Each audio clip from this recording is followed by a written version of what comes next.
It is a great honor to work beside and with my son.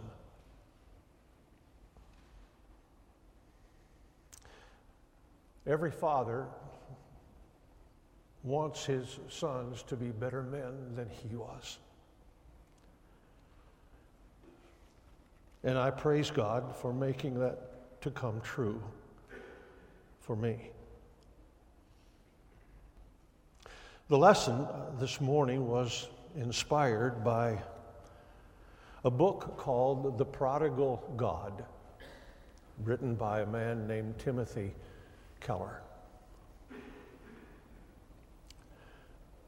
The setting for the story that we commonly call the story of the prodigal son, Luke tells us who Jesus was speaking to. He says, now the tax collectors and the sinners were all gathering around to hear Jesus. But the Pharisees and the teachers of the law muttered, "This man welcomes sinners and eats with them." One group came to listen. They got personally involved in the story. The other group came to express contempt. And I pray that all of us are here this morning to listen to the story and to get involved.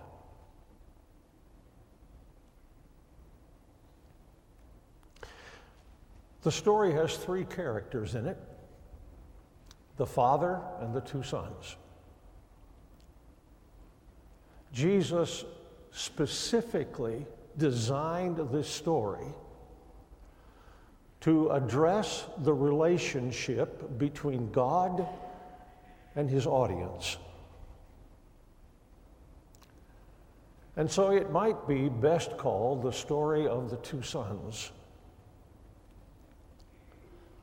Obviously, the father in this story represents God. The older brother represents the Pharisees and the teachers of the law.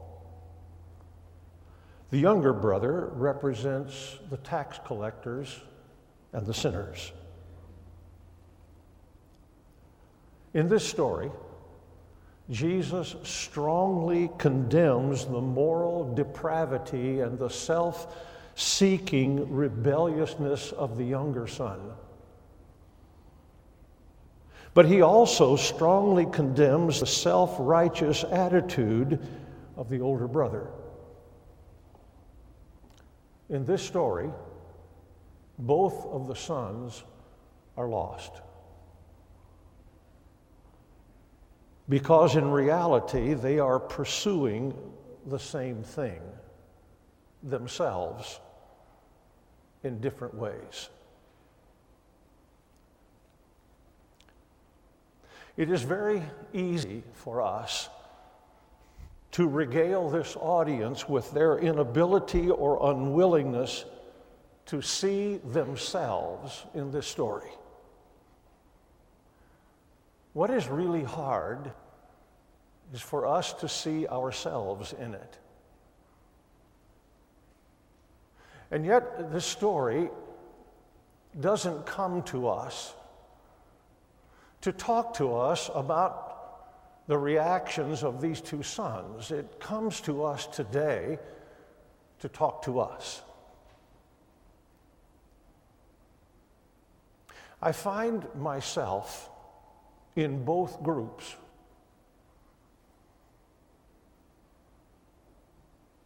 I find myself at various times in my life in both groups. I have tried obeying the rules in order to find God. And I have tried rebelling against the rules in order to try to find myself. The younger son asks his father for his share of the inheritance, roughly 1/3. It's an outrageous request. It is a request that we would expect that the father would angrily deny. But the father displays his love for his son by saying, if that's what you really want, then you can have it. I'm sure that he hoped that his son would return someday. But please notice, he does not go after him. The son goes far away. He squanders everything he has as a profligate. When he finds himself in the horribly humiliating position of feeding pigs, the Bible says he came to his senses. But let's not miss the fact that coming to his senses is the direct result of his suffering, as well as the fact that no one gave him anything. That would never have happened if the father had gone after him. The son realizes that his father is the only one who ever really loved him. He decides to go back home and display his penitence by begging his father to allow him to be a doormat, a servant. The father sees him coming. He runs to meet him and he orders a celebration. Everybody in the whole area is invited to come and celebrate with the father. The fattened calf is the main course. They even have a live band, and they're singing and dancing. This is obviously not a Church of Christ celebration.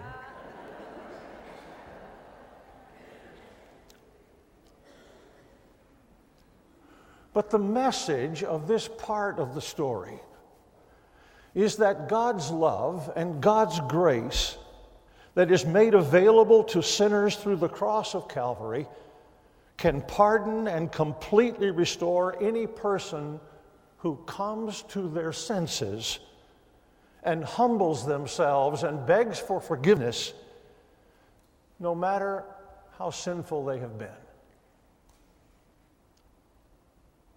In the story, this is the point where the older brother comes on the scene. He's angry with his father because he considers himself to be much more worthy of the father's benevolence than his profligate brother. He's also angry because of the cost involved in throwing this extravagant party. So the first thing he does is exactly what his younger brother did. He rebels against his father's authority. He questions his justice. He disgraces him by refusing to even go in the house. He forces his father to demean himself by coming outside to plead with him to come in. The father not only does that, but he pleads with the older son to come in and to join the party. The older brother's anger is based on a legalistic view of righteousness, which says that since he has never disobeyed his father, which is patently untrue, the father is unjust in welcoming his disobedient brother back into the family. The point that Jesus is making to both groups and to us is that in God's sight, there is no moral or spiritual virtue in obedience unless it is motivated by love for the Father. No, I just said something important to you. There is no moral or spiritual virtue in obedience unless it is motivated by love for the Father. to be slavishly devoted to moral obedience in order to establish self-righteousness is no better than being slavishly devoted to moral depravity to satisfy the search for self-fulfillment. They both lead to the same result: separation from God. The older brother, the Pharisees and the teachers of the law, are slavishly devoted to their own self-righteous religion of obedience. The younger brother is slavishly devoted to his religion of self-fulfillment. Jesus says that both boys are hopelessly lost because what they are seeking is themselves, not God. The father responds to the older brother with gentleness.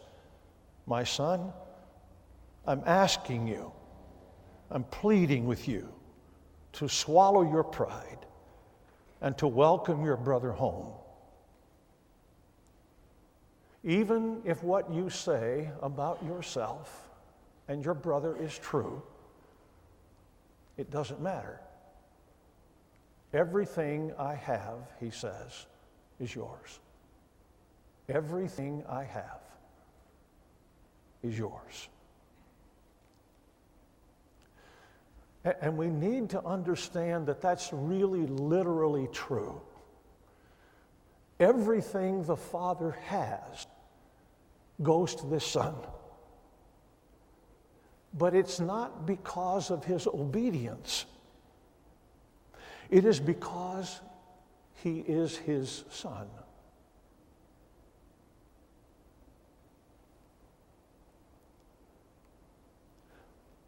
I have no way of expressing how far-reaching this principle is. It changes everything in the man-God relationship. It changes everything. It changes the way we approach everything in our relationship with God. The choice the older brother is faced with is the same choice that you and I are faced with every day. Everything God has is ours. We can have it all. But our obedience must be predicated on loving the Father with all of our heart, soul, mind, and strength. Not on what our obedience has earned us. The irony of this story is that throughout the Gospels, generally speaking, people who sought a relationship with God based on being legalistically and moralistically religious were offended at Jesus. And those who were neither moral nor religious were attracted to him, just as they were to John the Baptist. Luke says, chapter 7, verse 29, all the people, even the tax collectors, when they heard Jesus' words, acknowledged that God's way was right because they had been baptized by John. But the Pharisees and the experts in the law rejected God's purpose for them because they had not been baptized by John. One group came to listen, and the other came to express contempt. God's way and God's purpose are found in a passage from Luke chapter 18. Jesus, Luke says, to some who were confident in their own righteousness and looked down on everybody else, Jesus told this story. Please notice who Jesus is talking to, the same two groups that the story of the two sons is addressed to, the same two groups. Two men went up into the temple to pray. One a Pharisee, the other a tax collector. The Pharisee stood and prayed about himself. God, I thank you that I am not like other men, robbers, evildoers, adulterers, or even like this tax collector. I fast twice a week. I give a tenth of everything I get. But the tax collector stood at a distance. He would not even look up to heaven, but beat his breast and said, God, have mercy on me, a sinner. That is God's way. Jesus says, I tell you that this man, rather than the other, went home justified. And justification is God's purpose. For everyone who exalts himself will be humbled, and he who humbles himself will be exalted. Jesus deliberately portrays the religiously self-righteous and proud as unacceptable to God, and a sinful, humble tax collector as acceptable to God. Jesus uses this story, the story of the two sons, to redefine everything we commonly think of as the way to connect with God and to find fulfillment. Jesus also redefines what it means to be lost and what it takes to be saved. This is a story about two ways to search for the purpose and meaning of life. There is the way of moral conformity to find God, and the way of moral depravity to find the self.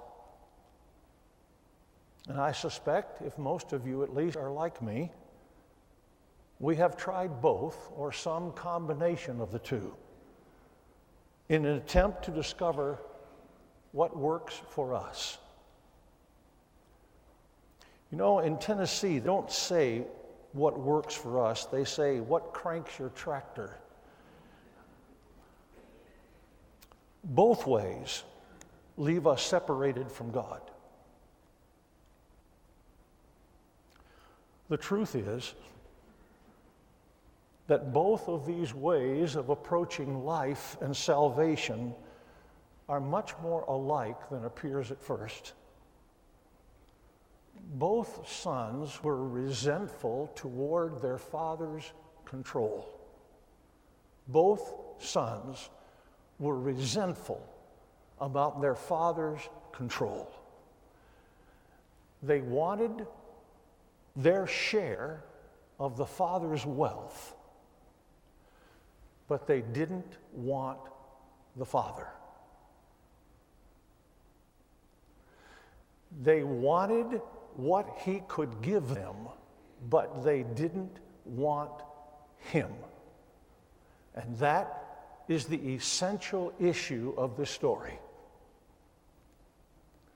The only difference is in the way they went about trying to achieve their objective. One rebelled and went far away and disobeyed. The other rebelled, stayed home, and disobeyed. The hearts of both of these boys were the same.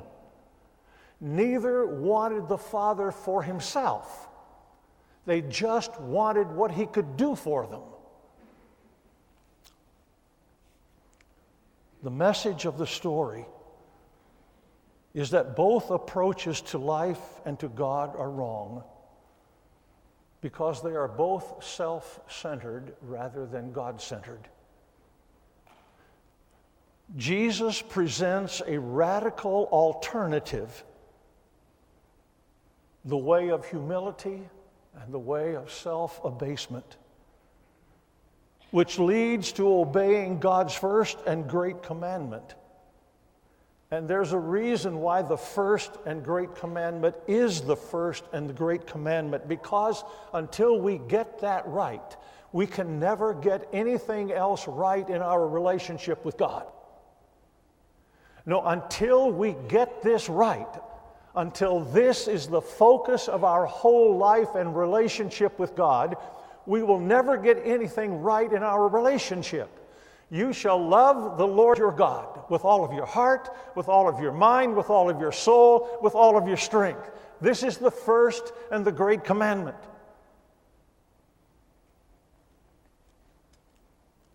The story presents us with two sons. By conventional standards, one is good and one is bad. But the father reaches out to both of them. The father loves both sons. And he reaches out to them because they are both lost. And he invites them both to give up their self-centered attempts at salvation by accepting his grace and his authority. We are much more comfortable with a legally based definition of sin. Sin is breaking the rules. We are very uncomfortable with the principle-based definition of sin that Jesus gives us in this story. Jesus says we are not lost because we broke the rules.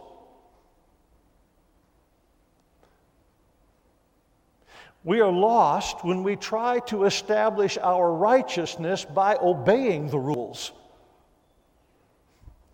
The younger son wasn't lost because he broke the father's rules, and the older son wasn't saved because he kept them. They were both lost because they didn't love the father. Well, that's it. I can't tell you what a life-changing idea this is, at least for me, because I've tried both of these things.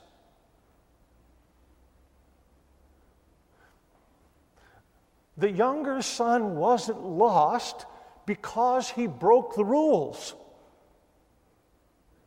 And the older son wasn't saved because he kept them. They were both lost, church. They were lost because they didn't love the Father. That was the root of the whole thing. That's the lesson behind the story. I hope that we can see that, because it changes everything. The entire foundation of the way we approach the Bible and our relationship with God.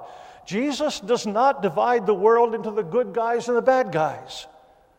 He divides the world into those who love God and those who don't. No, that's it. It's not the good guys and the bad guys. It's the people who love God and the people who don't. And all of us are in one of those categories. We're all there.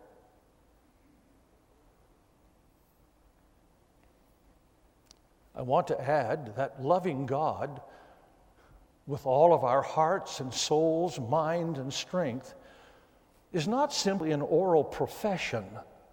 Loving God is a lifestyle. It's a lifestyle that dictates how we think. It dictates how we treat all other people. It dictates how we spend our time and our money. It dictates what we value. It is the basis behind every decision we make. The gospel of the cross is not religion or non-religion. It is not morality or immorality. It is not self-fulfillment, and it is not rigid conformity. The gospel of the cross says that everybody is sinned, that everybody is lost, that everybody is loved by God, and everybody is invited into a child-father relationship with God through the cross. That's the message of the cross.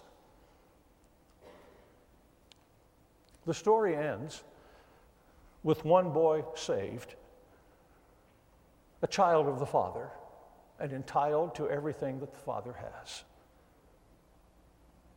And the story ends with the other boy lost, not because God didn't love him, but because he didn't love God.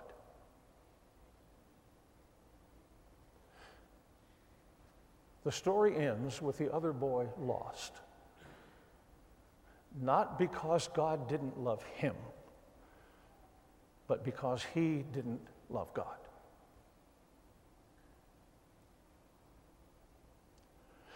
He was lost not because Jesus didn't die for him, but because he wouldn't die for Jesus.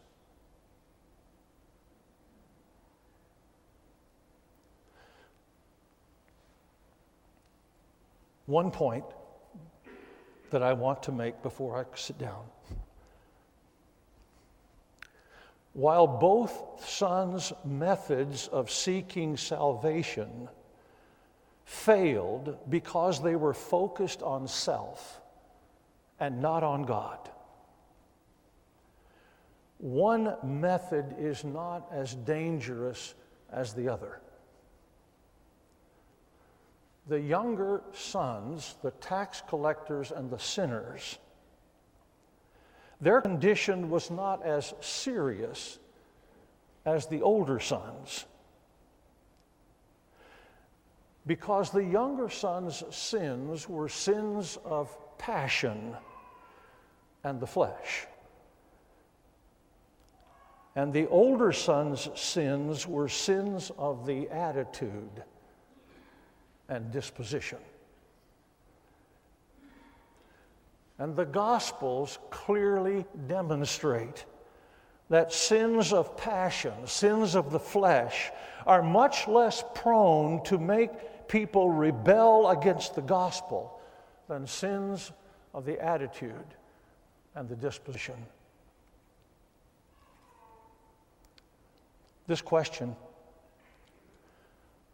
I have already placed this following soul-searching question before myself. And the question is, am I personally attracting the same types of people that Jesus and John the Baptist attracted? I think that's an important question. No, it's everywhere. It's in all the Gospels. It's consistent. Now, you can't read these Gospels and not notice that consistently the people that Jesus attracted were people who had committed sins of the flesh and sins of passion. And the people who constantly rejected Jesus were those who had committed the sins of attitude and disposition. And so, who is John attracting? What kind of people are attracted to John? What is the message that is missing from my life that was obviously in Jesus' life? But read Gospels. It's just there. You can't miss it. And so I ask you to challenge yourself with the same question. What kind of people are you attracting? What kind of people are drawn to you according to the message that you live and the lifestyle that you live? And just as importantly, collectively, what kind of people is this congregation attracting? I think it's an important question. What kind of people are you attracting here? What is there about your message, your lifestyle, that would attract the same kind of people that Jesus attracted?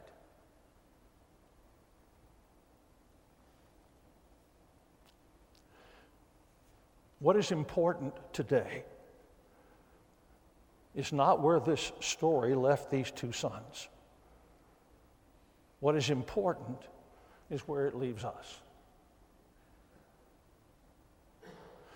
No, the story has been kept in the Scriptures by God through the Holy Spirit. Not for us to look back and say, my goodness, why didn't they see it? The story is for us. Jesus is telling this story to us. We're all supposed to find ourselves somewhere in this story. If we don't, it doesn't mean anything.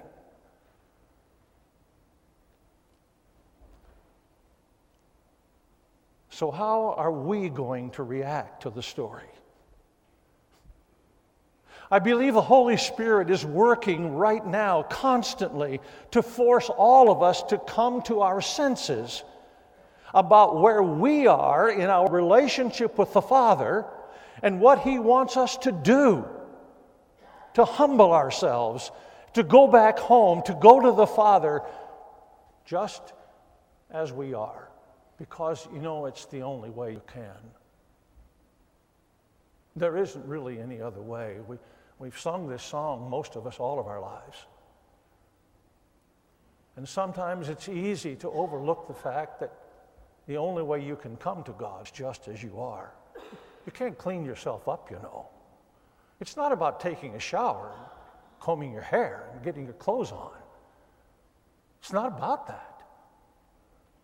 The only way you can come to God is just like this boy in this story came. That's another point of the story. He doesn't get himself cleaned up. He comes just like he is. And that's the only way we can go.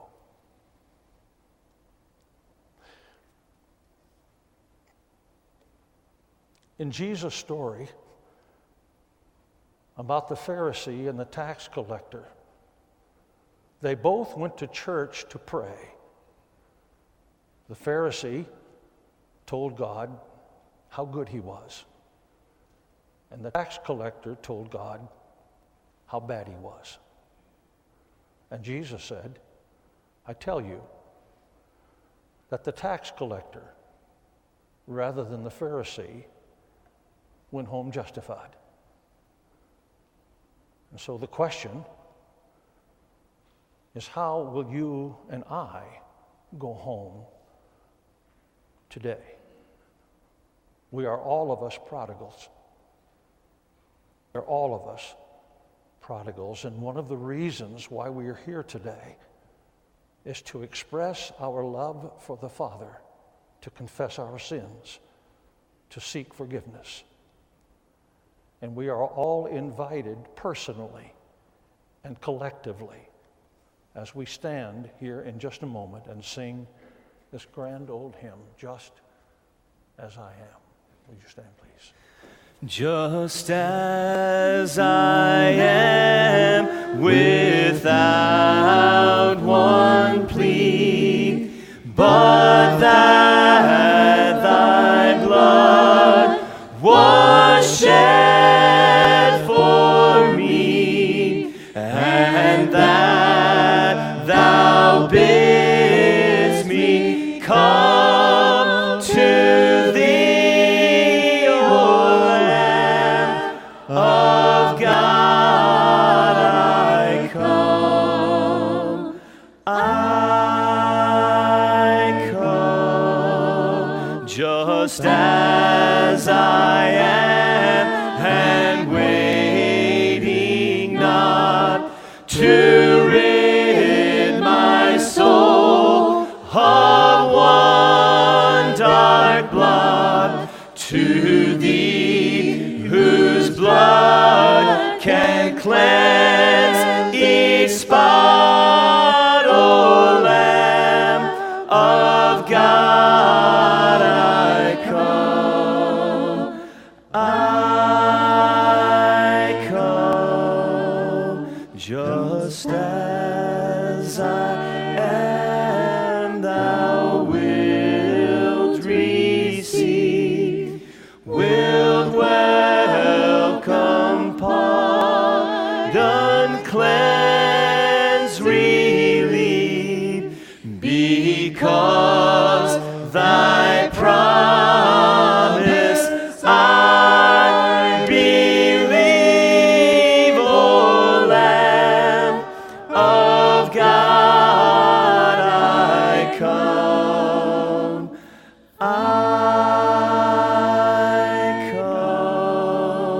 just as I am, thy love unknown has broken every barrier down. Now to be thine, yea, thine alone, O Lamb of God, I come, I come. Remain standing, please.